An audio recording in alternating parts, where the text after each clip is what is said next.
시작하도록 하겠습니다. 반갑습니다. 박도윤입니다. 2017학년도 임용시험 대비 설명회를 하도록 하겠습니다. 기본적으로는요, 기출풀이, 올해 봤던 기출풀이 위주로 하고요. 마지막 시간에 제 거 수업에 대한 이야기들을 가지고 하겠습니다. 작년 같은 경우에는요, 설명회를 할 때마다 공부법에 대한 말씀을 많이 드렸던 것 같아요. 근데 올해는요, 제 수업 자체에 대한 설명을 하면서 공부법을 함께 하도록 하겠습니다. 사실 올해 제가 일요일 하루 수업을 했기 때문에 많이 빠지는 부분들이 있었습니다. 근데 내년에는 제가 수업을 3일 동안 하려고 하거든요. 그러니까 다 잡고 갈 거예요. 이론서도 읽고 교과서도 보고 할 거기 때문에 그 내용대로만 하면 제 수업을 안 듣더라도 제 커리대로만 공부하시면 합격하실 거예요. 항상 제 수업을 들을 때마다 의심을 많이 합니다. 의심 많이 하고요. 다른 선생님들 거 책 가지고 보고요. 고민을 많이 하시는데 7월달, 8월달 넘어가면 그런 분들이 한 분도 없습니다. 믿고 해보시면 될 거예요. 오늘도 그 얘기 한번 할게요. 먼저 시간은요, 2시부터 해가지고요. 이 정도까지 가면 보입니까? 안 보이죠? 모니터가 없으니까 이래도 안 보이죠? 보여요? 그러면 기본적으로는 첫 시간은 글씨가 왜 이러지? 한 달 만에 써서 기출풀이 할 거고요. 두 번째는 제 수업과 관련된 이야기를 하면서 공부법 위주로 진행을 하도록 할게요. 기본적으로 판서를 제가 워낙 좋아하기 때문에 판서 위주로 수업을 할 건데 대부분의 내용들을 모두 판서로 하면 시간이 안 나오잖아요. 보통 한 문제당 1시간 정도 진행을 하니까 이대로 가면 오늘 밤에 끝난단 말이에요. 그러니까 제가 간략하게 말로만 할 거고 기출 듣기 싫으신 분들은 다른 거 하세요. 문자 카톡 하셔도 되고 주무셔도 돼. 괜히 부담 갖지 마시고 하세요. 그리고 이 답이 정답이라는 보장을 제가 못합니다. 제가 못 푼다거나 제가 모른다의 개념이 아니라 이 답이 정답이지 않을 수도 있어요. 그러니까 방향성 위주로만 보세요. 그리고 인강 찍기 전에 제가 말씀드렸지만 2016학년도 문제는 오늘까지만 보시고 1년 동안 보지 마세요. 마지막 시험 보기 전에 확인 차원에서만 보시면 됩니다. 내가 올해는 안 풀렸는데 시험 보기 전엔 이게 풀리네? 까지만 보시면 되시는 겁니다. 항상 말씀드리지만 전년도 기출문제와 관련된 이론들은 다음에 절대 안 나와요. 이해되시죠? 이렇게 하시기 바라고 지금 임용시험 같은 경우에 어느 정도까지 내용들이 바뀌고 있냐면 문제 형식들이 바뀌고 있잖아요. 첫 회 서답형과 두 번째 서답형의 형식이 바뀌었어요. 이해되시죠? 근데 두 번째 해와 올해가 또 바뀌었단 말이에요. 그러니까 제 거 자료를 보시면 2016학년도 임용시험 기출문제가 아니라 실전 모의평가 핵심 유형이라고 써있는 거 있죠. 근데 이 문제들을 선생님들이 대부분 지금 제 수업 들었던 분들이시니까 제 걸 들었을 때는 동형이었잖아. 똑같은 유형이었잖아요. 근데 올해 시험과는 형태가 약간 달라지는 겁니다. 형식이 다를 정도면 내용은 더 바뀌었다고 보시면 돼요. 보시고 문제만 보면서 내용 위주로 설명을 하도록 하겠습니다. 먼저 한 가지만 설명해 드리면요. 기출문제를 분석을 할 때마다 제가 올해도 써야겠다. 모의평가를 풀 때마다요. 제가 강조했던 게 있습니다. 대부분은요. 교육과정 상태에서 해설서 위주로 공부를 하면 돼. 이론서까지 갈 필요 없어. 개론서만 공부하면 돼. 라고 합니다. 그러니까 5년, 6년, 10년 공부한다 하더라도 보는 책이 5권이 안 돼요. 국어과도. 더 솔직히 말하면 해설서. 국어교육론은 뭐 봅니까? 선생님들. 국어교육의 이해. 현대는 무지개 책. 권영민 책. 이거 모르면 정말 모르는 거고 이제. 무지개 책인 건 아셔야죠? 고전은 통사 1, 2, 3권밖에 안 보신단 말이에요. 6개네 6개. 근데 시간이 지나면서 기출문제에서 이러한 개론서 수준이 아니라 이론서 수준의 문제들이 나오고 있어요. 이론 수준의 문제들이. 더 부끄럽지만 제가 말씀드리면 3년 전까지는 저도 보지 않았습니다. 가르칠 때. 그 내용들을 가르치면 비판을 엄청 받았어요. 대학교 수준이야. 너무 어려워. 임용의 난이도를 잘 모르는 것 같아. 근데 풀고 보면 제가 봤던 책의 앞장, 뒷장에서 문제들이 나오고 있어요. 반드시 공부하실 때 범위를 넓히셔야 됩니다. 그렇게 해야 기출이 되는 거고 기출문제 위주로만 공부를 하시면 이전 기출로만 공부하시면 내용이 스펙트럼이 좁아져요. 새로운 내용 절대 풀지 못합니다. 더 쉽게 설명하면 수능시험 보실 때 우리 모의고사 문제집 두꺼운 거 가지고 계속 풀잖아요. 수능, 수학 같은 거. 다 풀리죠, 풀다 보면. 근데 수능 시험장 가면 어떻습니까? 못 풀잖아요. 왜? 새로우니까. 항상 보세요. 그러니까 새로운 거 위주이기 때문에 이론서 위주로 공부를 많이 하셔야 될 것 같아요. 제가 작년까지는 해설서 위주로 공부해, 혹은 어떤 분들은 뭐 지도서 위주로 공부해라고 하는데 기본은 이론서예요. 이론서. 그리고 기본적으로 생각했을 때 출제자들도 자신들의 문제에 대한 출제 의도 혹은 출제 근거를 어디서 잡겠어요? 공식화된 어떤 거에 잡을 거 아니에요. 가장 공식화된 게 뭡니까? 이론서라는 거죠. 이해되시죠? 그렇게 하나 보도록 할게요. 1번 문제부터 한번 보도록 하겠습니다. 기본적으로 오늘 기출문제는 제가 문제를 하나 땄고요. 올해 기출문제를 하나 땄고요. 이와 관련해서 제가 제 나름대로 적중이라고 생각하는 혹은 유사하다고 생각하는 제 문제를 가지고 왔어요. 이해되시죠? 제 거 문제를 가지고 왔고 이것만 끝냈는데 하나만 더 붙이면 예시 답안을 하나 가져왔습니다. 예시 답안은 2문제밖에 안 했습니다. 다 하려고 했는데 다 할 필요 있습니까? 어차피 듣지도 않을 건데. 그러니까 가볍게 그냥 보고 이렇게 할 거야 라고 하는 건데 왜 제가 드리냐면 답안지 구성은 누구나 해요. 근데 이 답안지 구성을 누구나 하는데 어떻게 하느냐가 중요하다는 걸 설명해 드리려고 하는 거예요.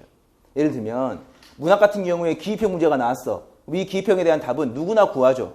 근데 구할 때마다 사람들의 근거가 있을 거 아니에요.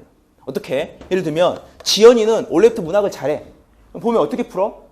뭘로? 자기가 가지고 있는 이게 한 달 전까지만 해도 이런 말은 그냥 설명해 지금 설명해 줘야 될 것 같은데 스키마가 뭔지 아시죠? 배경 지식, 사전 지식. 스키마가 필요해. 스키마로 하는 거야.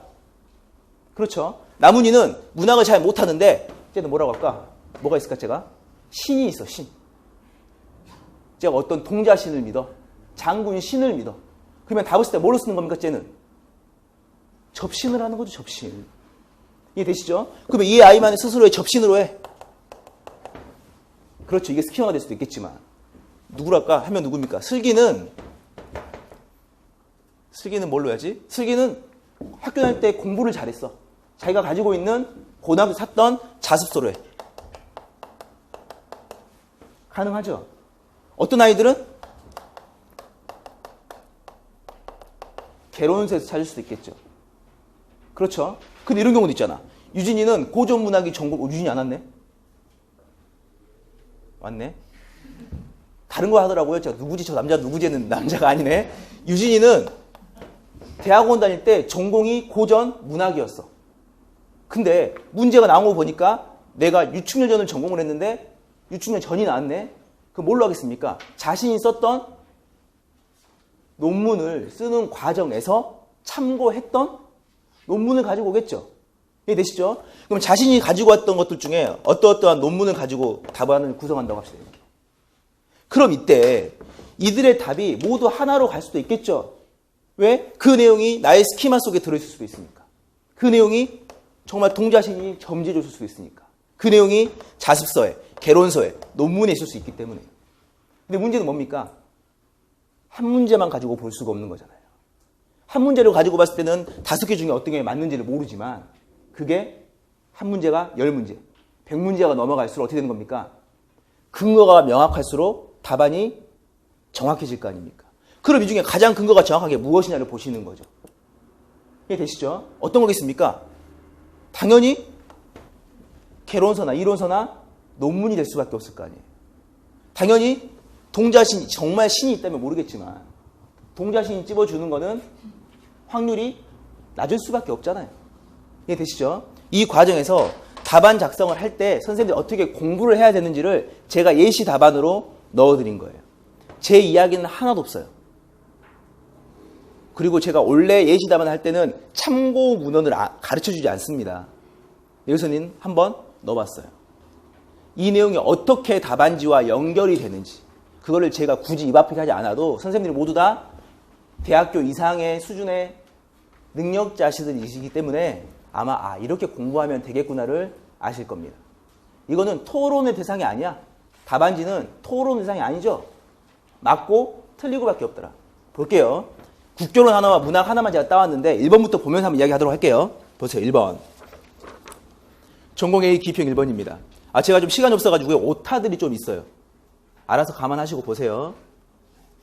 다음은 연설의 설득 전략에 대한 교사의 설명이다. 괄호 안에 기억, 니은에 알맞는 말을 순서대로 쓰시오라고 했네요. 그럼 이때 이 문제는 기본적인 키워드가 뭡니까? 이거 키워드 뭐예요, 이거? 뭐를 물어보는 거야? 뭐를 물어봅니까, 지금? 1번 문제에서. 연설 물어봅니까? 아니에요. 연설이 아니죠. 뭡니까? 설득 전략이 되는 거예요.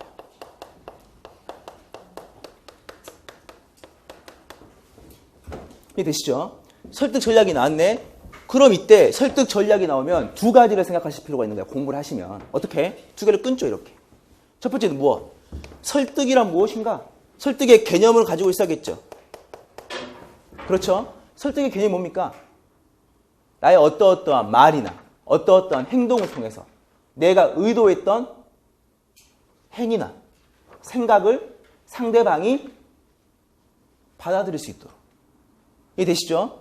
그때 받아들인다는 의미는 두 개죠. 하나는 뭡니까? 다른 생각을, 나와는 달랐던 생각을 나의 생각과 같게 할 수도 있고, 원래 같았던 생각을 더욱더 공고히 할 수도 있다. 이해되시죠? 이 두 가지 관점에서 들어가는 거예요. 그럼 이때 어떻게 해? 어차피 그 방법은 그 방법인데 어떻게 하면 더 나의 말이 잘 전달될까? 이게 뭡니까? 이게 전략이죠. 이해되시죠? 그러니까 설득은 두 가지 개념이야. 하나는 어떻게 해? 생각을 교체를 할게요.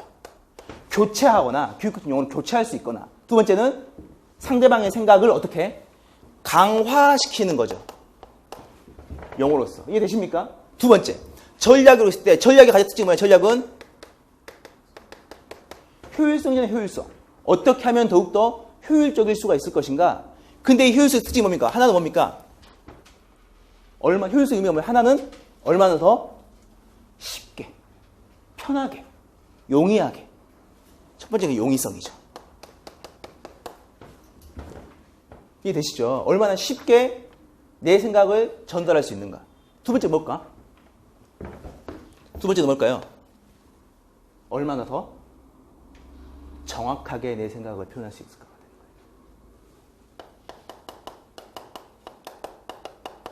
이렇게 말하니까 교육학적 용어가 나왔잖아요. 교체, 강화, 용이성, 정확성이 나왔어요. 이렇게 보면 어떤 생각합니까? 임용 그만해야겠다. 공무원 해야겠다. 취직해야겠다 할 수 있습니다. 예로 들면 쉬워, 예로 들면. 이렇게 보면 어렵잖아요. 어려워. 근데 쉬워요. 지연이라는 애가 있는데 나문희를 좋아해. 그래서 지연이가 나문희의 고백을 해서 사귀고 싶어. 이해되시죠? 그럼 이때 전략이 그냥 하셔도 돼요. 그럼 그때 전략이 두 개가 되는 거. 하나 뭡니까? 야, 이때 설득이 두 개입니다. 뭡니까? 하나는 나문희가 지연이를 좋아하지 않는 경우에. 그러면 지연이의 설득의 전략이 뭐가 되는 겁니까? 나와는 다른 생각, 나는 좋아하지만 상대방은 좋아하지 않아. 좋아하지 않는 상대가 나를 좋아할 수 있도록 바꾸는 거죠. 뭡니까 이게? 교체. 두 번째, 나문희도 나를 좋아하긴 하는데 나에 대한 확신이 없어. 그러니까 나를 좀 더 좋아할 수 있도록 만드는 거잖아요. 뭐예요 이건? 강화가 되는 거죠. 그쵸? 두 번째, 내가 전략적 관점에서 어차피 전략은 내가 어차피 좋아한다고 말을 할 거고 상대방 역시도 나를 좋아하도록 만들거나 강화시키는 게 맞는 건데, 이때 전략 첫 번째 뭡니까? 용이성이에요. 어떻게 하는 게 내가 가장 효율적으로 가장 쉽게 말을 해서 나문희와 내가 만날 수 있을까를 생각해 보는 거예요. 이해되시죠? 왜? 똑같은 말인데 어떻게 해? 가장 효율적으로 빨리 사귈 수 있는 방법이 있을 거고, 계획을 5년, 10년으로 세울 수도 있잖아요. 그럼 이때 전략은 뭐가 되는 거야? 10년에 걸쳐서 사귀자고 하는 게 전략입니까? 10분 만에 사귀자고 하는 게 전략이 되는 겁니까? 극단적인 예지만 10분이 되겠죠. 이거는 용이성이 되는 거죠. 이해되시죠? 두 번째, 정확성의 개념이 이거예요. 나문희가 뭘로 할까? 얘를 고급스럽게 들어야 되는데, 예를 들면 뭐로 하지? 지연이가 오빠 수업 끝나고 박대훈 설명회 끝나고 라면 먹고 가실래요? 라는 말을 했다고 합시다. 예를 들면. 이해되시죠? 그럼 이때 라면 먹고 가의 의미를 어떻게 볼 수 있어? 두 가지로 볼 수 있잖아. 하나는 뭡니까? 정말 라면 먹고 가자가 될 수도 있고, 두 번째는 관심이 있다 의미가 될 수도 있겠죠. 그럼 이때 중요한 건 뭐야? 지연이 내가 라면 먹고 가자라고 한다는 의미가 어떤 의미라고 생각하는 게 중요한 게 아니라 누가? 상대방이 나문이가 라면 먹고 가자의 의미가 무엇인지를 알아채는 거잖아요. 이해되시죠? 그냥 그 정확성은 누구의 문제야? 상대방의 관점이죠. 내가 아무리 좋은 말을 하더라도 상대방이 모르면 끝나는 거예요. 이 네 가지의 원리에 따라서 설득 전략이 답이 잡히는 거예요. 이론적으로 보았을 때. 근데 이렇게 말을 하지 않아도 돼. 왜? 우리는 한국 사람이기 때문에. 설득, 상대방의 생각이나 행동을 바꾸는 거, 전략, 효율적인 자신만의 뭐 기능에 대한 선택권, 그걸 보시면 되는 거죠. 이 상태에서 문제가 들어갑니다. 청중을 설득할 때는 무엇으로 입증하는 것도 중요해? 논리적으로 입증하는 것도 중요해. 그러면 설득 전략의 첫 번째 미덕은 뭐가 되는 거예요? 논리적 설득이 되는 거죠. 이해되시죠? 논리적 설득의 의미가 뭐야? 논리적 설득을 하면 어떻게 해? 내가 말하고자 하는 말을 상대적으로 쉽게 할 수 있고, 논리적이면 상대방에게 나의 의도를 좀 더 어떻게 정확하게 전달할 수 있다라고 하는 거죠. 왜? 논리라는 건 어떻기 때문에. 논리는 어때요? 때와 장소가 같습니까? 다릅니까? 같죠? 시간이 때구나. 시간이나 공간이 변한다 하더라도 논리는 항상 공통되어 있는 거잖아요. 항상성을 가지고 있어. 때문에 항상 똑같기 때문에 정확하게 파악이 될 수 있는 거고, 항상 같기 때문에 나도 알고 상대방도 알고 있는 거잖아요. 나도 알고 상대방도 알고 있기 때문에 용이한 거지. 이해 되시죠? 이게 논리적이라고 하는 거예요. 실제로 설득이라고 하는 것 자체가 우리가 무엇입니까? 이거 무슨 전략? 이거 어떤 성? 인지적 관점에서는 인지예요, 정이에요. 인지이기 때문에 논리성이라고 하는 게 기본적으로 연결이 되는 거죠. 이해 되시죠? 그 상황에서 물어보는 거예요. 중요하지만 다른 요인도 적극적으로 고려해야 됩니다. 여기까지만 보면 답이 나오는 거예요. 논리적인 것도 중요한데 다른 것도 중요해. 무슨 말이에요? 논리가 아니라는 거죠. 한마디지 뭡니까? 네, 비논리적이에요. 비논리적. 아까 쌤들이 말씀하셨습니다. 논리적이라고 하는 게 무엇? 우리 인지구조 관점에서 뭐 어떤 적? 인지적이라고 했죠. 이게 인지적이네. 근데 이건 비논리적이니까 비인지적이야. 뭡니까? 청의적이죠. 이해 되시죠? 신체 구조상 논리적인 것은 어디에서 나오는 거예요? 머리에서 나오는 거죠. 정의적인 것은 마음에서 나오는 거죠. 이해 되시죠? 그럼 분명히 여기서 물어보는 것은 뭐야?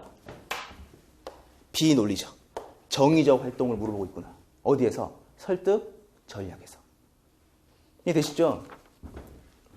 쭉 넘어갑니다. 케네디가 했던 말들 쭉 얘기하면서 이렇게 봅니다. 케네디는 이러이러한 내용으로 연설을 이어갔다. 어떤 상황인데 지금? 흑인 청중에게 흑인의 피살, 테러에 대한 설명을 하는 거죠. 누가? 가해자인데 백인이 가해자. 이 상황에서 말하면 어떻게 해? 저도 똑같은 심정이라는 것을 알고 있습니다. 제 가족도 암살을 당했습니다. 그 암살범은 누구야? 백인이었습니다. 라고 말을 하는 거죠. 뭡니까? 너가 겪었던 경험도, 너희들이 분노하고 있는 이유도 누구야? 나 역시도 동일한 생각을 가지고 있어. 이거는 국어 교육학적 내용이 아니라 그냥 우리들이 흔히 하는 일상으로 말하면 뭐가 되는 거예요? 나도 그래봤어. 뭡니까? 공감이죠, 공감. 문제가 끝났어요. 문제가 끝난 겁니다. 이렇게 보고, 이건 이렇게 하면 푸는 법이 있고, 학문적으로 볼게요. 여러분이 이게 말하는 게 지금 여기까지죠, 여기까지. 이렇게. 이게. 여기까지 보고, 여러분이 그 자리에 있을 때 어떻게 반응했을까요? 쭉 넘어갑니다. 자신의 아픈 사연을 제시하여 청중의 관심을 끌려고 했을 수도 있어요. 청중의 흥미 유발이 될 수 있겠죠. 그렇죠? 그러나 이보다 더 중요한 전략이 있어요. 맞아요. 어떠한 전략을 사용했어요.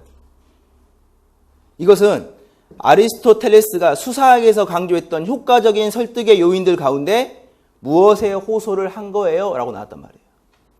이걸 보면서 어떻게 생각합니까? 고민이 돼. 어떻게? 아리스토텔레스가 누군지 몰라. 두 번째는 아리스토텔레스의 수사학이 뭔지를 모른다는 거죠. 근데 이걸 몰라도 풀 수가 있는 거예요. 이렇게 봅니다. 제가 답안지 한번 보세요. 앞서 방금 답은 다 나왔는데 이걸 학문적으로 보면 어떻게 전개할 수가 있는가를 보는 겁니다. 볼게요. 카프가 전데 저의 제안부터 보겠습니다. 설득의 전략을 그리스 수사학과 연결시켜 묻는 문항이야. 수사학은 발화 목적, 화자와 청자, 텍스트 문식성. 이게 뭡니까? 발화 목적, 텍스트, 화자, 청자. 의사소통의 요소가 되는 거죠. 이러한 모든 관점에서 중요한 역할을 차지하고 있으나 논리학 및 발화 기능적 측면에서 국한되기 때문에 이거는 국어과가 아닌 거잖아요. 이해되시죠? 때문에 이론 자체를 암기자는 것은 지향하고 인지와 정의의 두 관점, 우리가 흔히 말하는 여기서 말하는 논리와 비논리, 논리와 정서의 관점에서 이를 정리하도록 한다라고 하는 겁니다. 설득이란 설득 대상자의 태도나 행동에 영향을 끼쳐 설득자가 원하는 방향으로 설득 대상자를 변화시키려고 하는 내용이에요. 근데 보세요. 내가 나문이에게 심부름을 시키려고 해. 나문이는 TV를 보고 싶어 한단 말이에요. 그럼 이때 나문이를 내 심부름을 시키도록 하는 가장 효율적인 방법은 뭘까? 가장 효율적인 방법. 혹은 가장 정확한 건 뭘까? 어떻게 하겠습니까? 진혁쌤은 남자의 말을 잘 들어요? 상대방의 말을 잘 듣습니까? 잘 들어요? 안 듣지 않나? 동갑인 남자가 시키면, 아니 한 살 어린 남자가 시키면 말 잘 듣습니까? 안 듣습니까? 진혁보다 어린 사람이 없네. 제 수업 들었던 남자들 중에. 지연이가 시킨다고 해봐. 지연이가 심부름 시켜요. 갔다 옵니까? 안 갔다 오죠. 그럼 고민해보세요. 남자가 나보다 나이 어린 남자의 심부름을 가장 잘했을 때가 언제일까? 내 인생에서. 언제 내가 나보다 어린 남자의 말을 전혀 기분 나빠하지 않고 내가 더 잘해줘야겠다는 생각을 가지고 했던 적이 언제입니까? 군대에 있을 때란 말이에요. 군대에 있을 때. 왜? 위계가 있기 때문에. 강압이기 때문에. 폭력이기 때문에 그래요. 설득에서는 그러한 것들은 빼는 거죠. 이해 되시죠? 그건 알고 계시는 거고, 여기 나오는 게 그걸 지금 하고 있었는데, 위협에 의해서 외적인 행동의 변화가 생기더라도 내적인 태도 변화를 일으키지 못하면 비규범적 설득이라고 볼 수 있다. 당연하죠.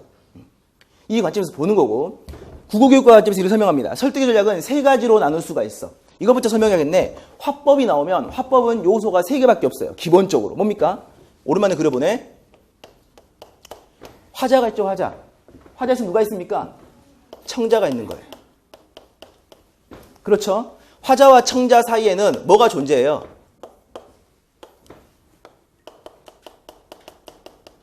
메시지가 존재하는 거죠. 이 메시지는 다시 두 개로 나뉘네. 메시지의 내용과 형식이 나뉘겠죠. 메시지의 내용은 뭐가 될까? 이게 정말 그대로 메시지네. 전환이 되는 거예요. 내용적 측면. 형식으로는 화법이니까 음성이라고 하는 게 존재하는 거죠. 이 세 요소에서 오늘날에는 하나가 더 들어가죠. 무엇으로? 맥락으로 들어가는 거예요. 그럼 이때 설득을 할 때도 여기 나와 있는 세 가지 요소를 가지고 설득을 할 수가 있겠다고 하는 겁니다. 첫 번째는 뭐냐면 화자 중심이에요. 화자 중심. 화자. 내가 말하고자 하는 사람의 어떠한 것들을 가지고 상대방을 설득하고자 하는 겁니다. 어떻게? 내가 진혁이의 군대 후임이면 진혁이를 설득할 수가 없죠. 저도 그랬거든. 제가 군대 갔는데, 군대 늦게 갔어요. 25살에 군대를 갔는데 21살짜리 애가 제 선임이었어. 청소를 하는데 제가 빗자루 청소하고 있는데 다른 선임이 저한테 밀걸레로 좀 바닥을 미래요. 그런 경우가 많거든요. 저도 모르게 빗자루를 걔한테 주면서 이것 좀 갖다 주지 말입니다 이러겠단 말이에요. 근데 걔가 갖다 주러 가다가 던졌어 저한테. 왜 그러는 겁니까? 나이가 많아도 후임의 말은 듣지 않잖아요. 그렇죠? 그럼 이때 반대로 바꿔보면 내가 만약 걔보다 사회에서 만났을 때 내가 야 빗자루 좀 놔두고 와 해서 놔두고 왔다면 걔는 무엇 때문에 놔두고 오는 겁니까? 무엇 때문에? 저의 권위 때문에, 저의 위계 때문에, 저의 지위 때문에 그럴 수도 있겠죠. 근데 이런 경우도 있잖아. 내가 나이가 진혁이보다 더 어린데도 진혁이가 내 말을 들었네. 근데 이런 경우 있잖아. 대훈이는 평소에 행동들이 바르기 때문에, 혹은 대훈이는 평소에 가지고 있는 마음가짐이 좋기 때문에 제 말은 내가 들어줄 수 있겠어. 이해되시죠? 그럼 무엇 때문에? 화자가 가지고 있는 성품 때문에. 화자의 무엇 때문에? 지위, 제가 간단하게 한다고 했는데 왜 이렇게 오래 하고 있지? 지위나 성품 때문에 화자의 말을 들을 수가 있는 거예요. 이게 텍스트에 나와서 보세요. 화자 중심적 전략은 자신의 권위, 지위를 이용하여 상대방을 설득하는 거야. 예를 들면 해주면 내가 보상해줄게. 혹은 과시를 한다거나. 그럼 우리가 주눅이 드니까 상대방의 말에 설득이 되는 거죠. 앞서 말한 것처럼. 근데 이런 활동들은 기본적으로 뭐가 되는 거예요? 설득의 전략 중에 좋은 전략이 아니라고 보는 거예요. 두 번째, 텍스트 중심으로 보는 거예요. 미디어, 메시지 중심으로. 이거구나. 텍스트고 이 안에 메시지와 음성이 존재한다고 보네요. 텍스트 중심으로 봤을 때 어떻게? 내가 어떤 말들을 할 때 이 말들이 상대방에게 전달되는 과정에서 효율성을 가지려면 어떻게 되는 겁니까? 논리성을 지녀야 되는 거죠. 그렇죠? 어떻게? 말을 할 때, 야, 어떻게 이렇게 말을 했어. 이 말을 할 때 어떻게 하는 겁니까? 예를 들면, 9시 이전에는 잠을 자야 된대. 왜? 아, 우리 조카가 말했어. 첫 번째.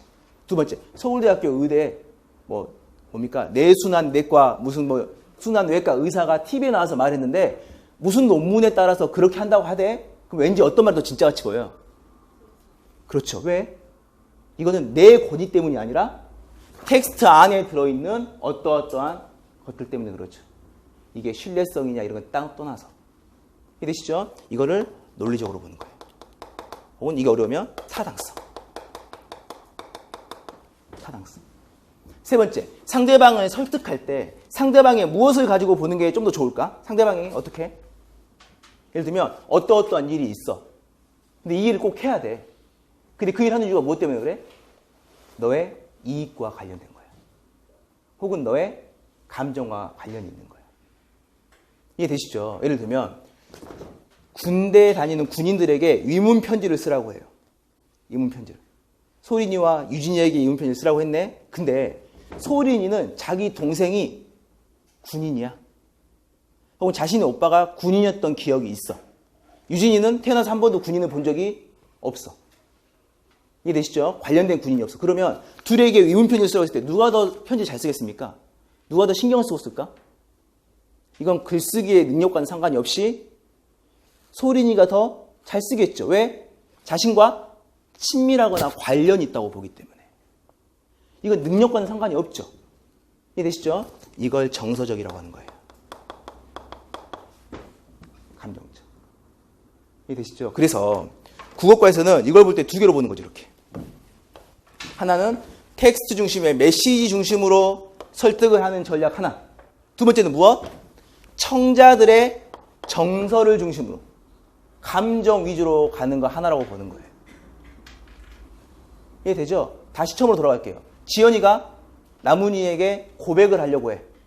첫 번째, 말을 또렷하게 하고 저는 안 되지만 표준어를 쓰고 내가 말하고자 하는 말을 논리적으로 설명을 해. 너가 나랑 만날 수밖에 없는 이유를 제가 10개를 댔어. 그럼 나문희 어떻게 하는 겁니까? 그 10개에 대한 반박을 못하네? 그럼 어떻게 되는 거예요? 사귀어야 되죠? 논리죠. 지연이가 나문희를 보자마자 오빠 하면서 그냥 울어. 그냥 울어요. 울어. 지연아 가자. 밥 먹고 하자. 밥 먹고 얘기하자. 울어. 그냥 울어. 그럼 어때요? 불쌍하니까? 안타까우니까? 만날 수 있는 거잖아요. 이건 무엇 때문에? 사람이기 때문에. 이해되시죠? 근데 이 이론들이 교육학적인 이론인데 이거에 대한 근거가 뭐냐면 아리스토텔레스의 수사학에서 온다고 보는 거예요. 선생님이 좋아하는 로고스 이런 거 있잖아요. 그게 밑에 나와 있습니다. 보세요. 아리스토텔레스의 논증 이론을 학문적으로 분석하는 과정에서 효과적인 설득에 대한 내용들이 나왔다. 첫 번째, 말하는 사람의 인품이나 지식, 전문성, 경험을 설득의 근거로 제시하는 에토스가 있는데 이게 뭡니까? 누구 중심입니까? 세계 중에. 에토스가 화자 중심이 되는 거죠. 두 번째, 말을 듣는 사람 내 감정 상태를 파악한다. 뭡니까? 말을 듣는 사람이네 청자죠, 청자.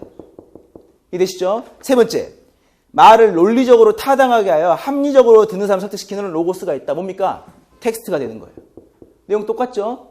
그러니까 이거는 아리스토텔레스의 수사학을 몰라도 이 세 개로 풀 수 있는 거예요. 하나는 무엇? 말한 사람의 권위. 두 번째는 텍스트 자체의 논리성. 세 번째는 듣는 사람을 배려하는 정서적 관점. 세 가지만 보는 거예요. 근데 문제가 나왔는데 어떻게? 1번에. 설득 전략은 논리적인 것들이 중요하지만 그렇지 않는 것도 있다가 나왔네. 그러면 세 개 중에 뭐가 빠지는 거예요? 이거 빠졌죠. 그렇죠? 하나 더. 세 개 중에 어떤 설득은 우리가 설득으로 보지 않는다? 권위나, 그렇죠? 지위를 이용한, 위계를 이용한 설득은 인정하지 않아. 이거 빠지잖아요. 그럼 뭐가 나오는 겁니까? 이게 나오는 거죠. 이해되시죠? 넘겨볼게요. 이런 것도 좀 애매한 부분이 있기 때문에 넘겨볼게요. 이러한 과정에서 볼 때 기억 볼게요. 기억은 여기 뭡니까? 기억 보니까 무슨 일이야? 기억은 뭡니까? 앞서 말한 것처럼 공감으로 볼 수 있어. 공감. 나도 너와 너희들과 같은, 나도 백인이지만 흑인인 너희들과 같은 백인에 의한 테러의 경험이 있어 없어? 있어. 나 역시 너희들과 동일한 뭡니까? 공감의 전략이 있다고 보는 거예요. 그러니까 답을 쓰면 기억의 답은 기본적으로 공감이 나와. 이렇게. 이거는 스키마의 관점에서 큰 범위의 관점인데, 문제는 똑같은 공감이라고 제가 설명할 때 그랬죠. 제가 답은 설명하지만 이게 답이 아닐 수도 있어. 왜? 출제자가 어디까지 역할을 만들지를 모르기 때문에 그래요. 한번 볼게요. 공감은 공감인데 이론서를 보다 보니까 이런 내용들이 나와. 이론 논문을 보면 협상의 전략 중에서, 초수생들은 몰라도 돼요. 공부하신 분들 중에 협상의 전략 중에 힘의 전략이라고 들어보셨죠? 힘의 전략. 그럼 힘이라고 하는 게 뭐예요? 상대방을 때린다가 아니라 강한 의도나 자신의 지위 등을 통해서 상대방을 무력화시키는 거잖아. 굴복시키는 거잖아요. 반대로 바꾸면 뭐가 되는 거예요? 상대방과 나를 힘의 대결이 아니라 관계 속에서 이루는 거죠. 이 관점에서 볼 때 이 공감의 내용을 이렇게 볼 수도 있어. 힘의 원리와 이론서에서는 유대의 원리라는 게 존재하는 거예요. 이해되시죠? 이때 힘은 논리성도 돼. 그렇죠? 논리적인 게 힘이니까. 유대는 뭐예요? 유대는 관계성. 뭐가 맞냐 틀리냐가 아니라 너와 나의 관계 속에서 이루어진다. 이걸 가지고 설득을 시키는 거죠. 그럼 이 두 개 중에 공감은 어떤 게 더 관련되겠습니까? 유대주의. 이거를 공감 전략이 될 수도 있고 유대 전략이 될 수 있는 거예요. 이해되십니까? 유대 전략. 두 번째. 공감을 한다는 것은 기본적으로 뭐예요? 너와 내가 같다는 겁니까? 다르다는 겁니까? 같다는 개념이죠. 때문에 이걸 이렇게 설명하기도 해. 유사성의 원리 전략 혹은 유사성 전략이라고 보는 거예요. 유사성. 내 경험과 너의 경험이 유사해. 어떤 이론에서 이거를 유사성으로 보지 않고 이렇게 보기도 해요. 동일시 전략으로 보기도 해요. 동일시 전략. 들어보신 것 같죠? 처음 들어봐도 돼요. 공부하시면 되니까. 세 번째. 화법의 중요한 전략들 중에 하나로 적절한 거리 유지의 원리. 들어보신 것 같습니까? 적절한 거리 유지 원리는 두 가지가 되네. 하나는 뭡니까? 실제적으로 물리적인 거리가 존재해. 두 번째는 심리적인 거리가 존재하겠죠. 예를 들면 소린이와 저는 3년 동안 같이 한 사이야. 근데 제가 소린이와 3년 동안 같이 알았다고 해서 소린이를 보는 순간 바싹 붙었어. 이렇게. 얘기를 할 때 귀에다 대고 얘기를 했어. 그럼 어떻게 되는 거예요? 누가 이상한 거야? 어머, 선생님 왜 그러세요? 했어. 그러면 바싹 붙은 제 잘못입니까? 왜 그러세요? 하는 소린이 잘못입니까? 누구 잘못이에요? 제 잘못이죠. 근데 이상하네. 전화 원래 안 오는 사람인데? 학원에서 전화를 하네요. 설명회 하고 있는데. 근데 저도 예전에 여자친구가 있었을 거 아니에요. 저 남자였으니까. 근데 여자친구가 있었는데 여자친구랑 제가 1년을 사귀었어. 소린이 3년인데 제가 1년 사귄 여자친구를 옆에 바싹 붙어서 귀에 대고 얘기를 했어. 그 여자친구가 어머 왜 그러세요? 이러겠단 말이에요. 예를 들면. 그럼 이때는 바싹 붙은 제 잘못이에요. 왜 그러세요? 하는 여자친구 잘못입니까? 제 잘못입니까? 그럴 수도 있겠지만 보편적으로 여자친구 잘못이 될 수 있는 거잖아요. 이거 무엇 때문에 그래? 사람 간의 관계에 따라서 뭐가 있다는 거예요? 물리적인 적절한 거리가 있다는 거죠. 물리적인 거리. 두 번째 이겁니다. 내가 어떤 친구들과 말을 하는데 예를 들면 대단히 수업에서 같이 수업을 듣고 있는데 왠지 옆에 있는 사람도 처음 본 사람이고 오른쪽에 있는 사람도 처음 본 사람인데 왠지 한 달 동안 수업을 듣다 보니까 왼쪽인 사람과는 맞는 것 같아. 오른쪽인 사람과는 맞지 않는 것 같아. 당연히 그런 경우 있죠. 왠지 왼쪽 사람에게는 볼펜 빌려주고 싶고 식사 누구랑 해요 물어보고 싶고 내가 집에서 싸온 빵 나눠주고 싶어. 이 사람에게는 내 필기도 보여주기 싫은 경우 있죠. 무엇 때문에 그렇습니까 이거? 심리적인 거리라는 게 있다는 거죠. 그래서 이때 공감이라고 하는 것은 두 가지 측면에서 줄이는 거야. 어떻게? 쉽게 설명하면 물리도 줄이길 수 있겠죠. 근데 뭘 줄이는 거예요? 실질적으로는 심리적 거리를 줄이는 거예요. 그래서 이거를 거리 전략으로 볼 수도 있는 거죠. 어떤 거리? 심리적 거리. 거리 줄이기 전략으로 볼 수 있는 거예요. 거리 줄이기 전략. 이 세 가지 내용이 연결되는 거예요. 네 개 중에 뭘 써도 어떤 게 답인지는 몰라요. 근데 기본적으로 이건 알고 계셔야지. 공감 전략 하나, 유대 전략 하나, 제가 말하는 게 아니라 이론서나 논문들마다 이렇게 설명을 하고 있으니까. 어떤 경우에는 유사성 원리, 동일시 원리, 거리 줄이기 원리가 있었어. 그럼 이때 답을 쓸 때 가장 보편적인 답은 뭘까? 이런 것들은 지금 공감 안에 이 부분은 유대, 이 부분은 동일시, 이 부분은 거리가 아니잖아요. 내용이 다 어때? 동일하죠. 그러니까 이때는 이 전략을 쓰는 게 맞는 거죠. 모든 걸 포함하고 그 내용들이 다르지 않기 때문에. 이해되십니까? 이 관점에서 첫 번째 답이 들어가는 거예요. 두 번째. 근데 아리스토텔레스의 수사학에서는 이러한 설득의 요인들 가운데 무엇에 호소한 거요라는 말이 나왔네. 그럼 우리가 이런 문제를 볼 때 어떠한 딜레마에 빠지냐면 아리스토텔레스의 수사학이 나왔고 이러한 요인들이 나왔어. 그럼 앞서 말한 것처럼 에토스가 무엇인지 파토스가 무엇인지 노로고스가 무엇인지를 확인해야 될 것 같은 느낌이 드는 거예요. 근데 여기에서 중요한 건 뭡니까? 앞서 말한 것처럼 논리적으로 입증하는 것도 중요하지만 다른 요인도 고려해야 된다 나왔고 첫 번째. 두 번째는 논리학은 국어과의 범주가 아니잖아요. 그러니까 이론을 쓸 필요가 없이 뭐를 쓰면 되는 겁니까? 감정, 정서 등만 쓰면 되는 거예요. 전 답을 여기서 근데 명백하게 하나로 잡았어요. 정서라고 썼어. 정서. 왜 그러느냐? 이 내용이요. 케네디의 전략 보신 것 같죠? 많이. 읽어보신 것 같죠? 실제 이론서에 나와 있는 내용입니다. 쉽게 보면 사문과 학법에서 나왔고요. 그거 더 중요한 게 작년부터 지금 지속적으로 출제와 연결된 선생님이 한 분이 계세요. 제가 수업 때마다 말씀드렸는데 상명대학교에 계셔. 그분이 어떠한 의사소통론이라고 하는 내용을 썼어요. 그 내용에 이 파트가 그대로 들어있어요. 그 내용이 이겁니다. 이처럼 그 텍스트가 제시됐어요. 이렇게 제시된 다음에 이렇게 말하는 거예요. 이처럼 인간은 반드시 이성적 또는 논리적인 존재는 아니기 때문에 사람의 마음을 움직이는 데는 멋진 문장이나 논리적인 표현이다. 뭡니까 이거? 멋진 표현, 논리적인 문장 이거잖아요. 이것보다는 이 말은 무슨 말이야? 논리적인 것보다는. 이해되죠? 논리적인 것보다는 더욱더 중요한 것들이 있기 마련이야. 뭐라고 했는데 우리는 계속 지금 정의적, 정서적, 감성적, 감정인 거야. 대표적인 예로 로버트 케네디가 흥분한 청중 앞에서 했던 연설을 들 수 있다.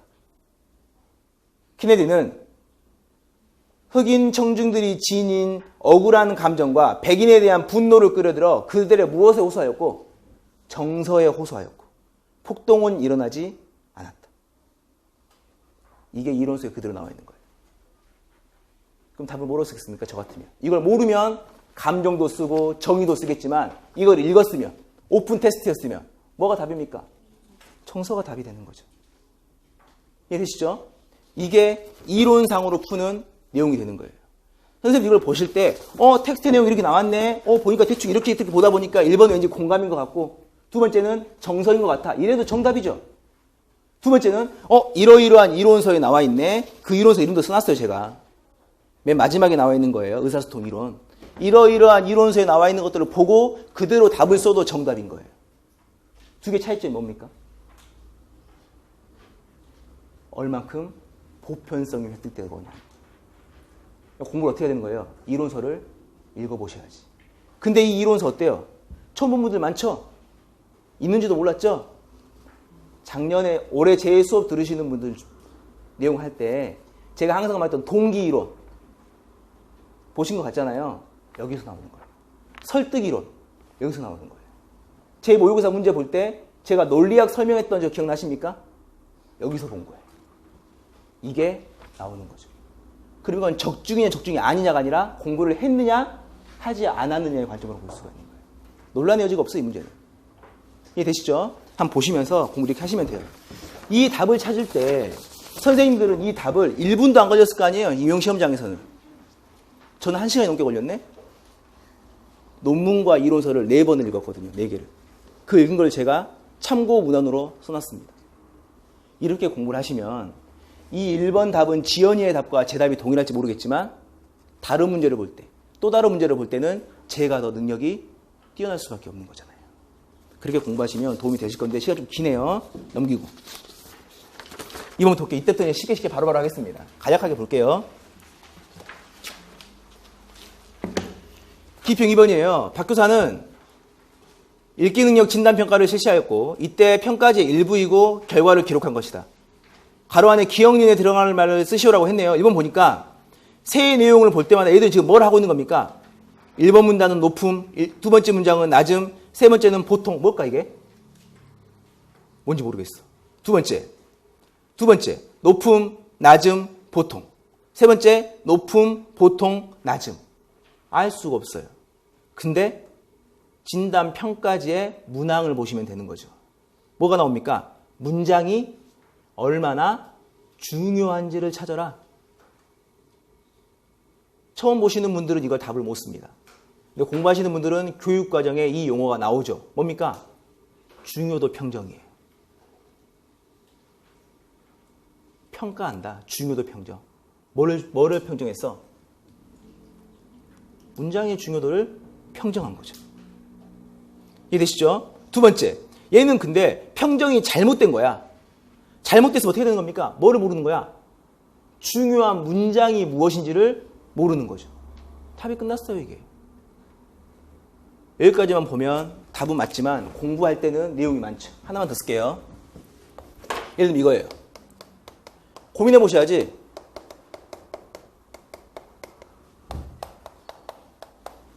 문장의 중요도를 평정한다는 말에는 이러이러한 의미가 들어있다고 보는 거예요. 문장의 중요도를 평가한다는 과정에서는 한 가지의 의미가 들어가 있어. 전제되어 있거나 함의되어 있어요. 뭐가 들어가 있을까? 문장 간에는 서로 중요하고 중요하지 않는 정도가 존재해. 문장 간에는 중요도에 따라서 위계가 존재한다고 보는 거예요. 첫 번째. 두 번째는 뭘까? 이거를 평가하고 확인하는 과정에서 실수를 했다면 문장과 문장 간의 중요도를 판단하는 것 자체가 쉬운 활동은 아니야 라고 생각을 하는 거죠. 이해되시죠? 그러니까 이래 보는 거예요. 첫 번째, 문장 간에는 중요도가 존재한다. 두 번째는 문장 간의 중요도를 파악하는 활동 자체가 중요도 파악 활동이 고도의 인지라고 하는 걸 전제로 깔고 들어가야 되는 거예요. 이해되시죠? 여기서 다시 들어가는 겁니다. 어떻게? 이러한 활동이 고도의 인지에 따라서 어려운 이유는 무엇일까를 찾아보셔야 돼요. 이게 만약에 서술형이었으면 이 문제 100% 나와요. 다음과 같은 진단지 활동의 목적은 무엇인가? 목적을 쓰고 두 번째, 어떻게? 이러한 활동이 평가의 근거가 될 수 있는, 이유가 될 수 있는 이유를 써라. 왜 그러는 걸까? 글 텍스트의 성격 때문에 그래요. 글은 어떻습니까? 우리가 글을 보면 이러한 줄글이 쭉 나와 있으면 우리가 어떻게 보는 거예요? 이들 중에 중요하고 중요하지 않은 걸 우리가 파악할 수 있어요? 없어요? 없죠. 왜 그럴까? 모든 글은 사실은 하나하나의 개별적인 의미들을 붙이는 거잖아요. 이해되세요? 예를 들면 왜 제가 계속 이런 것만 쓰죠 요즘에? 이렇게 썼어요. 이렇게 썼으면 의미는 몇 개예요? 의미는 몇 개? 이렇게 세 개가 되는 거잖아요. 그렇죠? 그러면 I와 love와 you라고 하는 세 개의 의미가 결합되어서 하나의 보다 큰 의미가 만들어졌어. 그럼 이때 I와 love와 you 중에 어떤 게 더 중요합니까? 눈으로 볼 때 어떻게 더 중요해요? 눈으로 볼 때는? 어떻게 더 중요합니까? 있어요? 어떻게 더 중요해요? 관심 없죠 지금. 어떻게 중요해요? I와 love와 you 중에 이 글 자체에서 어떤 게 가장 중요한지가 파악이 돼요? 될 수가 없어. 왜? 글은 선적 구성이기 때문에 먼저 나온다고 중요한 게 아니고 뒤에 나온다고 중요한 게 아니기 때문에 그래요. 이해되시죠? 근데 이렇게 보는 거야. 나는 항상 사랑을 하고 싶고 여러 사람들의 사랑을 했어. 나는 A도 사랑했고 B도 사랑했고 C도 사랑했고 D도 사랑했는데 길을 지나가다가 우연히 소린이를 본 순간 내가 진짜 사랑인 걸 깨달았단 말이에요. 그럼 이때 중요한 건 뭐예요? 나는 항상 사랑했지만 그 대상이 너인 게 중요하잖아. 이때는 뭐가 중요한 겁니까? 유가 중요한 거예요. 이해되시죠? 저랑 나문이랑 3년 동안 알았는데 그때는 선생과 제자와의 사이였어. 그렇죠? 그럼 이때 뭐가 있는 거야? 3년 동안 나도 있었고 나문이도 계속 존재했어. 근데 어느 순간 내가 나문이를 보는 순간 남자로 느껴졌어. 사랑에 빠졌어. 그럼 중요한 건 뭐가 되는 거예요? 나문이가 중요한 게 아니라 내가 나문이를 봤던 생각이 바뀌는 게 중요한 거죠. 이때 중요한 게 뭐가 되는 거예요? 러브가 되는 거죠. 이해되시죠? 반대로 바꾸면 항상 너는 누구들에게 사랑을 받았어. 원래도 나문이 인기가 많았어. 근데 너는 원래 인기가 많은 남자였지만 대훈이가 좋아했어. 그럼 중요한 건 뭐가 되는 거예요? 누가 좋아하는 게 중요한 거야? 내가 너를 좋아하는 게 중요한 거예요. 그러니까 중요도라고 하는 것은 고정되어 있는 게 아니라 항상 바뀌죠. 뭐에 따라서? 맥락에 따라서 바뀌는 거예요. 이게 오늘날 최고의 구조 이론이 되는 거고 이걸 바꾸면 이렇게 보는 거죠. 구조상으로 중요한 것들이 나오는 거잖아요. 흔히 말하는 무엇이? 주어가 가장 중요해. 서술형이 중요해. 목적어가 중요해. 이렇게 보잖아요. 이렇게. 이해되시죠? 그때 달라지는 것들. 이 내용 속에서 구조도를 익히는 거죠. 이걸 평가하는 게 중요도 평정이라고 보는 거예요. 중요도 평정은 눈에 나와 있는 것들을 그대로 읽을 때 확인된다 아니면 그때 상황에 따라서 이 상황이 맥락적 요인이 될 수도 있고 말하는 사람이 될 수도 있고 이해되시죠? 뭘까요 이거? 맥락이 아니라면 그 전 단계는 뭐가 되겠습니까? 인지활동이 되는 거예요. 상위 인지활동으로서의 특성이 보여지게 되는 겁니다. 답이 끝났습니다. 내용을 보는 거고 그러니까 독자는 텍스트를 읽는 중간중간마다 지속적으로 제시되어 있는 선적으로 유입되고 있는 정보들의 위계를 재구성한다. 이 재구성한 것들을 평가해서 기록해 놓은 것이 중요도 평정 진단 기록지이다. 답은 쉽죠. 1번은 중요도 평정, 2번은 중심 문장 되겠지만 어디까지 알고 있느냐의 차이에 따라서 달라질 수가 있더라. 이런 문제들이 관찰지를 통해서 평가하는 방안들이 지금 지속적으로 나오고 있어요. 좀 더 쉽게 설명하면 은퇴하신 홍익대학교 박용목 선생님 때부터 다 들어보신 것 같죠? 이론서 같은 거 이경화, 김봉순 들어보신 것 같죠? 김명순 이런 분들이 지속적으로 진단지에 대한 관찰 진단지를 지속적으로 연구 논문들을 내고 있었어. 그러니까 저도 문제를 만들 때 실전 모의 평가 핵심 유형 때 이 내용들을 계속 넣었던 거예요. 이해되시죠? 이렇게 공부하시면 잡히는 거죠. 넘어갈게요. 이것만 하고 6번 한번 보겠습니다. 문학입니다. 중학교 교사의 임용시험 문제인데요. 이 문제가 좀 애매한 문제인 것 같아요. 보니까 가는 뭡니까? 가는 가실이네. 가실이. 나는 정석가네요. 그리고 이 문제를 볼 때 기역과 니은에 들어갈 말을 쓰셔라고 했네요. 첫 번째, 위질증가 태평성대.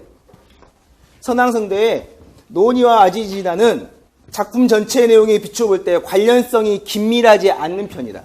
그럼 이때 내용이 뭐가 되는 거예요? 이러한 내용들을 볼 때 전체적인 내용 측면이 필요하네. 내용 측면이 필요해요. 내용 측면. 이 내용 측면이 뭐가 되는 거예요? 어떤 내용입니까 이거? 이렇게 보시면 돼. 사람이 태어나 살아갈 때 가장 하고 싶은 건 뭡니까? 가장 하기 싫은 거. 내년에 임용 준비하고 싶습니까? 하기 싫죠? 그러면 임용 준비라고 하는, 수험 준비라고 하는 것도 하기 싫은 것 중에 하나겠네? 근데 이럴 때 물어보는 거 있죠? 어떻게 물어봐? 너 내년에 임용 준비할래? 내년에 죽을래? 뭐 합니까? 뭐예요? 그냥 공부하겠죠. 가장 하기 싫은 거는 죽음이란 말이에요. 죽음. 반대로 가장 하고 싶은 건 뭘까? 사랑이죠. 살고 싶은 거죠. 살고 있는 게 사랑하는 게 살고 있다는 증명이 되는 거기 때문에. 그러면 사랑의 관점에서 죽음은 뭐가 되는 겁니까? 이별이 되는 거예요. 그러니까 이때 내용적 자질은 두 가지의 대별적 관점인 거예요. 어떤 관점? 하고 싶은데 하지 못하고 하기 싫은 걸 할 수밖에 없는 그 상황. 이게 문학에 들어가는 거죠. 어렵죠? 이론에서 이렇게 말하고 일상어로 딱 하나죠. 뭡니까? 이별, 헤어짐. 내용적 자질은 그걸 하나로 붙이는 거예요. 근데 가에서 내용 볼 때 우리는 가시린 다 알잖아요. 가시린은 이별의 정안의 보편적인 정서를 바탕으로 한 한국 문학의 통시적 관점에서의 이별의 정안의 대표작으로 꼽히잖아요. 어디서부터? 저 멀리 가는 저 멀리 뭡니까? 저기에 있는 꾀꼬리. 암수가 서로 정다운데 외로울 사이 내 몸은 어느 곳으로 돌아가리. 님이여 그 물을 건너지 마오. 그 물을 건넜네 물에 휩쓸려 돌아가시니 이를 어이할꼬. 이해되시죠? 혹은 생사기는 예의싸움에 머뭇거리고 나는 간단 말도 하지 못해 어찌 그리 가십니까? 어느 가을 이른 바람이 쭉 나오는 거 있잖아요. 이렇게 뒤에 가다 뭡니까? 나고기가 엮여 가실 때는 뭡니까 그거? 말없이 고이분에 들이오리다. 님은 나를 떠나지만 나는 님을 보내지 않았습니다. 정수박이에 뭘 부었잖아. 이렇게 뭡니까 이거? 이별. 그 이별의 정한 중에 어디에? 고려시대 때, 어디에? 조선시대 때 불리었던 대표적인 노래 가시리로 보는 거예요. 이해되시죠? 이 과정에서 가시가 나왔네. 근데 문제는 뭐야? 가시리는 가시리인데 가십니까? 나를 버리고 가십니까? 이 세상은 참 태평성대인 것 같아요. 나는 어떻게 살라고 하고 버리고 가십니까? 이 세계는 참 태평성대군요. 잡고 싶지만 질리면, 깝치면, 싫으면 돌아오지 않을세라 이 세계는 태평성대인 것 같습니다. 사랑하는 님을, 서로 님을 보내온다니 가시는 듯 다시 오십시오. 이 세상은 태평성대니까요. 말이 됩니까? 안 됩니까? 안 되잖아.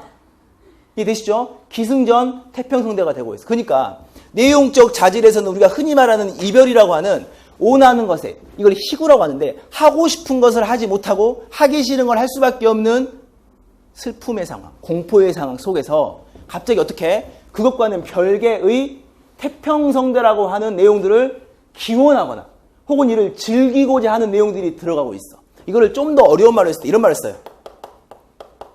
송도의 내용이다. 들어보신 것 같죠? 혹은 송축의 내용이 나오는 거예요. 이해되시죠? 이러한 두 개의 내용들이 괴리되어 있어 라고 보는 거예요. 이게 문제점이 되는 거고, 이게 문제점이 되는 거에서 끝나서 어떠한 생각들이 더 이렇게 보는 겁니다. 보세요. 님과 만나고 헤어지는 내용들은 사적인 내용입니까? 공적인 내용입니까? 사적인 내용이죠. 그러니까 이별이라고 하는 것은 사적 정서야, 개인적인 정서인 것 뿐이야. 왜? 나라와 나라끼리는 이별하지 않잖아요. 미국과 한국은 이별하지 않아. 그냥 그대로 존재하고 있는 것 뿐이니까, 세계는. 근데 태평성대를 하고 싶으면 뭡니까? 내 마음의 태평성대가 되겠지만 보편적으로 태평성대 뭐예요? 공적인 내용이 되는 거예요. 그러니까 이 내용들이 기본적인 격이 끊어져 버린다고 보는 거죠. 왜? 원래 우리의 문학은 기본적으로 공적인 문학의 체제를 띄워요. 사적인 문학은 없어. 원래 다 공적인 문학인데 몇몇 문학의 갈래들이 사적인 문학으로 발을 담그는 거죠. 예를 들면 향가에서도 사구체 문학들이, 민요의 문학들이. 이해되시죠? 공적인 문학은 시조가 뭡니까 그거? 단 한 칸 나 한 칸 10년을 경영하여 뭐야 그거? 경영했대. 뭐지 까먹었네? 초로상관 지어내니 단 한 칸 나 한 칸 바람 한 칸 남겨두고 뭡니까 바람은 들일 데 없으니 강산은 들일 데 없으니 펼쳐두고 두고두고 보리라 나왔어. 그럼 이거는 개인적인 내용처럼 보이지만 사실은 그 내용이 뭡니까? 사대부들의 보편적인 정서, 공적인 내용으로 바뀌어버리는 거거든요. 근데 고려가요는 사적인 내용들이 들어가기 때문에 우리들이 중요시 여겨지는 거예요. 사적인 내용이 들어가기 때문에 어려운 내용이 나오지 않아. 하고 싶은 말들을 직접적으로 쓰는 거예요. 왜? 내가 누구를 좋아하거나 내가 지금 힘든 상황에서 힘든 내용들을 남에게 말할 때는 힘들지 않은 척을 해야 되는 거잖아. 혹은 대세에 따르는 것처럼 해야 되잖아. 근데 나에게 스스로 말할 때 어땠습니까? 감출 필요가 없으니까 직접적으로 말을 한다는 거죠. 이 과정에서 두 개의 괴리가 나온다. 첫 번째 하나. 두 번째 볼게요. 나는 정석가네. 정석가는 이 내용은 약간 애매한데 지금 앞쪽 나오는 부분이 서론의 부분이고 뒤쪽 나오는 지금 뭡니까? 본사. 서사와 본사의 관점에서 볼 때 구슬이 바위에 바위에 껴서 깨지는들, 끊어진들, 뭐는 끊어지지 않아? 끊인들 끊어지지 않는 거죠. 천년 동안 내가 외롭게 지낸다 하더라도 무엇은? 믿음은, 신의는 깨지지 않는다고 하는 거예요. 그럼 이 내용 다 무슨 내용이 나오는 거예요? 님과의 이별의 상황 속에서 님에 대한 희우, 님을 그리워함 이 나오는 거죠. 근데 앞의 내용을 보니까 뭐가 되는 거야? 선왕성대에 선왕에 있었던 우리가 행복했던 태평시대처럼 놀고 싶어 라고 하는 부분이 나온단 말이에요. 그럼 여기서 뭐가 되는 거야? 님과 내가 헤어지고 헤어지지 않는 것과 선왕시대의 태평성대와는 상관이 있어요, 없어요? 없잖아. 내가 여자친구가 생길지 안 생길지 모르겠지만 제가 정장을 입을 때는 두 번밖에 없어요. 1년에 보통 한두 번 있거든요. 한두 번. 중요한 수업이거나 여자친구와 헤어지거나 예를 들면 저급하죠. 너무 흘려요. 근데 내가 이 순간에 하는 거야. 내가 어느 순간에 박대훈이 정장을 안 입고 다녀. 사랑을 하고 있네. 근데 여자친구 물어보냐. 내가 너를 만나는 것은 대통령 때문이야. 내가 너를 만나는 것은 대한민국 때문이야. 말이 됩니까? 안 됩니까? 남자친구가 그런 말 했다고 생각해 보세요. 어때요? 무섭죠? 연락 끊고 싶죠? 이게 아닌 것 같죠? 근데 이게 어디에? 우리의 문학이 들어가 있다는 거예요. 그럼 그 이유를 찾아보는 거죠. 왜 그럴까? 그 이유가 문제로 나오는 거예요. 문제로. 너무 시간이 길어지네. 이것만 하고 쉴게요. 가와 나는 이렇게 긴밀하지 않는 편이다. 일반적으로 이런 양상은 위 노래 등이 어디에서 유행했을까? 고려가는 기본적으로 어떻게? 원래 노래는 기본적으로 어떤 게 더 먼저 만들어졌겠습니까? 이별의 내용이 먼저 만들어졌을까? 송추의 내용이 먼저 만들어졌을까? 당연히 이별이 만들었겠죠. 그럼 이 이별은 어디의 노래야? 사적인 노래야. 사적인 노래는 어디서 만들어요? 우리나라에서 사적인 노래는 청와대에서 만들어요? 작곡가들이 만들어요? YG에서 만들잖아. JYP에서 만들죠. 청와대에서 국정원에서 만들진 않잖아. 이 과정에서 볼 때 사적인 내용은 어디에서? 민간의 것으로 돌리고. 공익광고, 건전가요. 어디서 만듭니까? 이런 것들은. 국가에서 만들잖아. 국가에서. 공익광고 이런 것. 이해되시죠? 방공영화. 국가에서 만들잖아요. 그건 어디에서? 공적인 걸로 만드는 거예요. 그러면 어떻게? 원래는 이거였으나 시간이 지나면서 어디로? 공적인 내용으로 편입되었을 거를 보는 거죠. 답이 이겁니다. 그래서 이러한 양상은 위 노래 등이 어디에서? 민간에서 유행하다가 어디에 수용되면서 나타난 것이야 라고 보는 겁니다. 그러면 악장이라고 하는 거, 악장이래. 뭐지 이거? 고려 소교라고 하는 것은 이 소교라고 하는 게 시간이 점점 지나면서 기록이 되는 과정에서 몇몇 특징이 존재해요. 하나는 뭐냐면 한시로 기록되는 경우들이 있었어. 뭡니까? 소확부. 어떤 경우에는 노래집에서 가사들이 일부 기록되는 경우들이 있었어요. 시용향악보, 고려사악지 들어보신 것 같죠? 뒤에 가다 보면 대악, 편고 막 이런 거 나와요. 그런 데서 악보를 적어. 왜? 노래를 부르기 위해서 음을 만들어야 되니까 악보를 적는 과정에서 그와 관련된 노래들을 한 줄씩 적어보는 거예요. 1절만. 그게 사리부재입니다. 조속하니까 적지 않는다가 아니라 이미 알고 있으니까 굳이 설명할 필요가 없어. 예를 들면 오늘날 우리들이 예를 들어 이런 말 쓰잖아. 내가 누구를 할까? 나뭇잎을 보니까 안습이야. 그러면 제가 지금 안습이란 말을 쓰는 순간 안습의 의미를 모르시는 분이 있습니까? 아무도 없죠. 근데 그러니까 지연이가 집에 가서 일기를 쓰는 거예요. 오늘 대훈쌤이 서울에서 수업을 하다가 나무노빠를 보면서 안습이라고 했다. 이해되시죠? 근데 이 지연이께 제주도 화산에 묻혀가지고 500년이 지난 다음에 발견이 됐어. 그럼 이거 분석을 합니다. 그럼 이때 보는 거지. 대훈이라는 사람은 사람 지명인 것 같고 쌤은 선생님이 약자인 것 같아. 은은 조사야. 오늘은 시간을 말하는 거네. 쭉 나와. 이렇게 막 부사고 쭉 나가다가 안습이라고 했다 해서 안습이 어떻게 됩니까? 막히죠. 마치 무엇처럼? 향찰에서 향가의 내용들처럼. 근데 이런 생각할 거 아니야. 이 안습의 의미가 무엇인지 고민하다가 이런 생각할 거 아니야. 이걸 쓴 사람이 안습이 무엇인지 설명만 해줬으면 좋았을 텐데. 근데 지연이는 오늘 쓸 때는 쓸 필요가 있어요? 없잖아요. 왜? 누구나 알고 있는 보편적인 내용이니까. 당대의 노래들도 누구나 알고 있기 때문에 1절만 적은 거예요. 1절만. 왜? 1절만 적어도 그 노래가 무슨 노래인지 아니까. 이해되십니까? 이래 쓰는 거야. 제가 그냥 노래 썼어. 악보를 쓴 다음에 이 노래가 무엇인지를 설명하지 않고 딱 첫 번째 어조만 쓰는 거예요. 하루만 네 방에 침대가만 딱 썼어요. 이렇게. 그러면 이 노래는 누구 노래예요? 다 알잖아. 제가 굳이 이 노래가 누구의 노래고 언제 지어져 2006년에 말할 필요 있습니까? 말할 필요가 없어. 근데 이게 100년 지난 다음에 하루만 미방해 하면 뒤에도 뭔지 어떻게 알아요? 알 수가 없는 거예요. 그게 사리부재인 거예요. 오늘날 최신의 이론 속에서.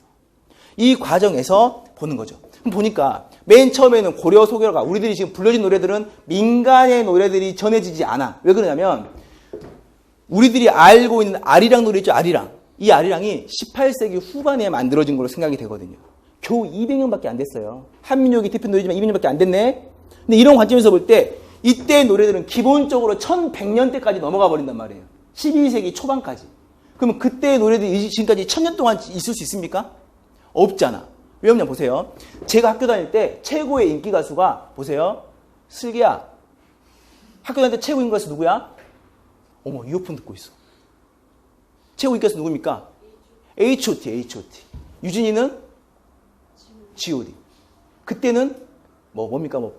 하늘색 꿈 이런 거 다 부르잖아. 이렇게 열맞춰 이런 거 불렀어. 저도 불렀어. 위아더 피처 불렀어. 근데 오늘날 10년만 15년만 지난 다음에 제가 명동에서 위아더 피처를 부르고 있으면 저 어떻게 되는 거예요? 좀 이상한 남자잖아요. 올드하잖아. 노래는 10년만 지나도 올드함이 느껴지는 거예요. 근데 1000년 동안 불려줄 수가 없는 거죠. 소멸되어 버려. 근데 기록이 돼 있단 말이에요. 왜 기록이 돼 있을까? 언제 누가 기록합니까? 대통령들의 말. 공식적인 언어들만 기록이 되는 거예요. 그럼 이때 기록이 됐다는 것 자체가 소교라고 하는 건 기본적으로 민중들의 노래지만 민간에서 전승된 노래였지만 이게 어느 순간에 트랜스퍼 됐다. 바뀌었다. 변형되었다고 하면 어떻게? 민간의 노래가 아니라 기록될 만한 가치가 있는 노래로 바뀌었을 거야. 근데 당대에는 기록될 만한 가치가 있겠으면 어디서만 불려야 되는 거예요? 그렇죠. 개성에서 불려야 되는 거지. 궁에서 불려야 되는 거지. 이 과정에서 나오는 거예요. 근데 앞에 노래에서 어떻게 보냐면 이 문제 좀 애매한 게 어디에서 유행을 했네? 그럼 어디에서라는 말 뭡니까? 이 노래를 불렸던 계층에 대한 문제가 나오겠죠. 혹은 지역의 문제가 나오겠죠. 그러니까 이건 답은 민간으로 보시는 게 맞아. 왜? 민중에서 유행은 안 되니까. 이해되시죠? 동네에서 유행하다. 이거 맞는 것처럼 보이지만 애매하잖아. 그런 것들은. 이건 맞는데 두 번째 이겁니다. 이게 있다가 시간이 지나면서 니은에 어떻게 되었다? 수용되었다는 게 하나의 핵심 포인트예요. 수용. 그러면 수용의 의미는 뭡니까? 없었던 것들이 새롭게 생길 때 우리가 수용했다고 합니까? 그렇지 않죠. 어떻게? 원래 내가 어떠한 것들이 존재했어. 나의 지역, 나의 바운더리가 나의 능력이 미치는 게 존재했는데 그 내용도 어때? 원래는 그 내용이 내 거가 아니었는데 어떻게 되었어? 내 안으로 들어왔다는 거잖아요. 편입되었다는 걸 의미하는 거잖아요. 그렇죠. 그럼 이때 내용이 뭐가 되는 거야? 수용이란 말은 공간적인 내용으로 잡고 갈 수가 없는 거예요. 그러니까 제가 문제를 볼 때 나문이하고도 이런 얘기를 했었지만 민간에서 어디에 수용됐다면 이 민간이라고 하는 건 뭡니까? 계층적 특성을 띠고 있기 때문에 여기서도 계층이 나와야 되는 거예요. 그러니까 처음에 이런 생각을 했어. 궁일 거야. 혹은 귀족일 거야. 맞는 거 같죠? 왜? 반대 개념이니까. 근데 수용이라는 개념, 편입의 개념에서는 귀족에게 편입되었다? 이건 사람이 아닌데 궁에 편입됐다. 이거 집이 아닌데 소린이의 집이 궁에 수용되었어. 이거 뭡니까? 소인의 집이 원래는 민간의 집이었으나 시간이 지나면서 궁궐로 편입이 되는 거잖아요. 그러니까 자질이 달라. 국어교육 관점에서 볼 때. 이해되십니까? 이해되세요? 왜? 이거 지금 뭐기 때문에? 노래기 때문에. 주체가 노래야. 노래는 민간에서 유행될 수 있지만 노래는 궁에 수용될 수가 없잖아요. 왜? 궁에 수용되려면 그 대상이 뭐가 되기 때문에? 건축물이야죠, 건축물. 이해되세요? 이걸 논리로 보셔야 하는 거지. 이게 만약에 귀족이라면, 이게 만약에 왕이었다면, 얘들도 뭐가 되는 거예요, 원래는? 신라의 마지막 왕 김부가 고려의 개창 이후에 경주 김씨로, 귀족으로, 왕씨로 수용되었어. 편입돼서. 이거 맞죠? 왜? 동일해야지. 이런 관점에서 이런 부분들이 답이 아닌 거예요. 이 주체가 뭐기 때문에? 노래이기 때문에. 노래를 수용했으면 여기 나와 있는 니은의 답도 노래가 돼야 돼. 근데 이게 어떤 노래입니까? 궁에서 불린 노래죠. 이해되시죠? 그래서 이런 말을 했지. 이걸 제가 생각하면서 제가 유레카를 했죠. 이게 답이구나. 이거 다 함정이었구나. 궁이 아니고 이거는 궁중연이학이구나. 하면 제가 너무 기분이 좋았어. 이거 맞잖아요. 그래서 제가 당당히 보내줬지, 조교들한테. 이거 답은 궁중연이학이야. 비판이 엄청 쏟아졌습니다. 이거 답 아니래. 왜 아니지? 함정이 있었어요. 답 문제 볼게요. 다음을 읽고 보기에 기역 니은에 해당하는 말을 순서대로 뭘로? 한 단어씩 쓰시오. 그럼 어떻게 해야 됩니까, 이거? 붙여야지, 이렇게 붙여야지. 아니죠. 이거를 한 단어로 쓸 수 있는 용어를 찾아보셔야지. 궁중연이학이 무엇일까? 딱 하나입니다. 악장으로 쓰시면 돼요. 물론 악곡도 맞겠지. 동일한 용어니까. 보편적으로는 악장으로 쓰시면 돼요. 왜 그러냐면 우리들이 알고 있는 이 고려가요가 실제로는 악장 가사의 하나거든요. 우리는 악장 가사라고 하면 용비어천가 또 뭐가 있어요? 월인석보, 석보상절만 악장 가사처럼 보이지만 실제로 악장 가사는 뭡니까? 악장에 붙어있는 노랫말. 소교도 이건 노래가 아니라 사실은 가사인 거니까. 그러니까 악장의 편의점으로 보시는 게 맞죠. 이해되시죠? 이렇게 하나 더. 악자 쓸 때 이거는 지금 두 단어로 쓴다라고 했을 때 이런 고민이 있어요. 제가 답에도 일부러 그날 써놨었는데 일부러 한번 찾아보시라고. 이런 말들을 많이 써. 궁중악장. 들어보신 것 같죠? 궁중악장. 이거 어때요? 이거 평가하면 적절성 평가해보세요. 이거 답을 많이 쓴다는. 궁중악장. 악장 어디서 불립니까? 궁에서 불리는 거잖아. 그러니까 이건 궁 안에서 불리었던 악장이라는 의미가 되겠죠. 맞는 것처럼 보여요. 답 아니에요. 이거. 왜 아닐까? 왜 아닐까? 제가 예를 이렇게 들었어. 조교들한테 단톡에서. 뭐로 들었더라? 아빠 남자. 아빠 남자. 제 올해 꿈은 아빠가 되고 싶어. 가능하죠? 제 꿈은 아니다. 아빠 남자 아니라 남자 아빠. 남자 아빠가 되고 싶어. 말이 됩니까 이거? 말이 안 돼. 왜? 아빠는 그 스스로 남자라고 하는 의미가 함의됐기 때문이에요. 악장은 궁중이의 지역에서는 불릴 수가 없어. 저희 집이 부잣집이라고 궁중이의 노래를 불러버리면 궁중에서만 불려야 되는 악장을 부르면 뭐가 되는 거예요? 저는 뭐가 되는 거예요? 판역이 되는 거예요. 그러니까 이걸 빼는 거죠. 이렇게. 악장이 답일 겁니다. 악곡이 될 수도 있고. 보세요. 크게 보면 궁중연이학이 될 수도 있고요. 이걸 좀 더 세부 내용으로 따지면 악장에 편입되었어. 악장에 수용되어서 새로운 용어가 나와요. 이 전까지는 당악이라고 하는 당나라의 노래가 가지고 있던 지위를 당악으로 밀어내버리고 새로운 용어가 나왔네. 우리나라의 노래. 처음에는 속된 노래. 두 번째는 우리나라의 노래라는 의미로 만들어져서 뭡니까? 악장 중에서도 소각이 되는 소각. 소각 중에서도 향악이 되는 거예요. 이해되시죠? 그러니까 이 갈래를 우리가 뭐라고 합니까? 고려 가요지만 소교라고 부르는 거예요. 이해되시죠? 이 답은 악장이 될 거야. 라고 볼 수가 있겠죠. 하나만 더 볼게요. 앞쪽 내용 다 빼고 26에 나와 있는 마지막 예시답안 뒤쪽 한번 볼게요. 이런 노래를 볼 때 기본적으로 민중의 노래에서 궁중의 노래로 바뀌었다는 것은 이 민중의 노래는 자연적으로 만들어진 겁니까? 의도적으로 만들어진 겁니까? 예? 자연적으로 만들어진 거죠. 궁중의 노래는 기본적으로 의도적으로 만들었을 걸로 보는 건데 그 근거를 이렇게 보기도 해요. 자연적으로 만들어지면 내용 자체가 좀 헐거울까? 명확할까? 헐겁겠죠. 의도적으로 만들어지면 상대적으로 훨씬 수준이 높겠죠. 어떻게 설명하냐면 우리가 시골에 있는 할머니 집을 갔을 때 할머니 집의 건축 기법과 광화문의 건축 기법 어때요? 어떤 게 더 정교합니까? 광화문이 정교하죠. 공적인 거니까.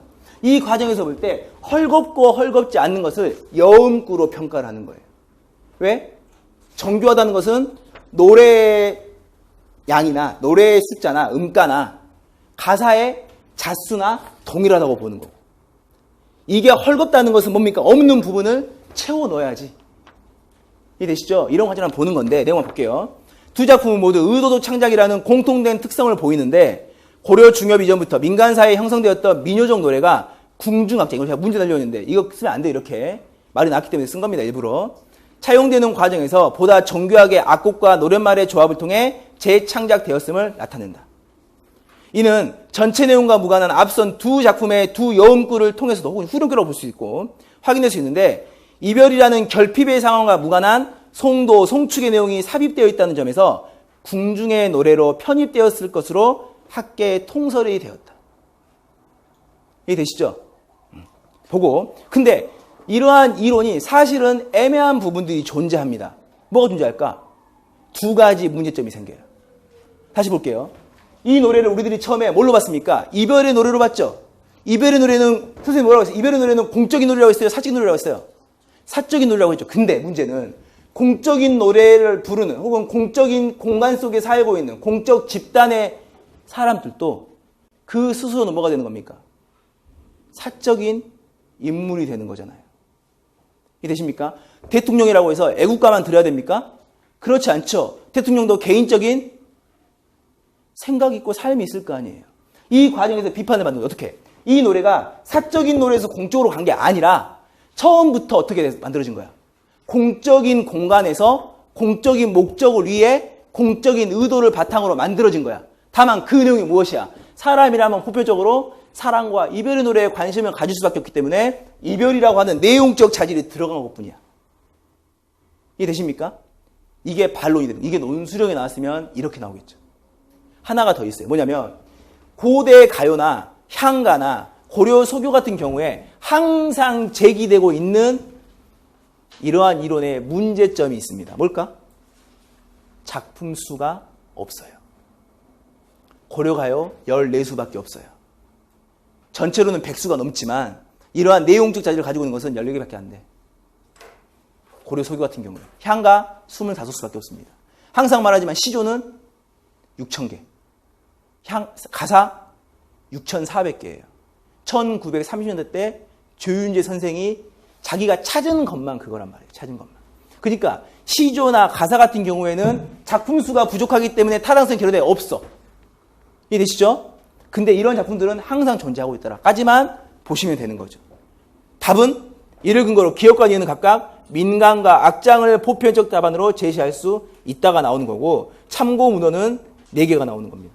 이 중에서 가장 중요한 거는 박노준의 고려가요 연구라고 하는 책이 고려가요를 연구함에 있어서 가장 보편적인 텍스트가 되는데 문제는 이 책 읽은 사람이 있습니까? 여기에? 없잖아요. 그러니까 스키마로, 촉으로, 동자신으로만 파악하고 있는 거죠. 이해되시죠? 이렇게 공부를 하라고 제가 한번 써봤습니다. 그러니까 답으로 볼 때는 한 단어 있으니까 겨우 2단어를 찾고 있는데 설명은 40분이 넘어서 벌써. 이렇게 공부를 하시면 이 다음에 악장이 나온다 하더라도 이별의 노래가 나온다 하더라도 다른 답을 찾아갈 수 있을 거 아니에요. 이렇게 공부하시면 됩니다. 이해되시죠? 여기까지 하고요. 10분만 쉬고 할까요? 10분만 쉬고 할게요. 10분만 쉬고 이제부터 정말 말로 할게요. 죄송합니다. 수고하셨고요. 30분부터 하도록 하겠습니다. 감사합니다.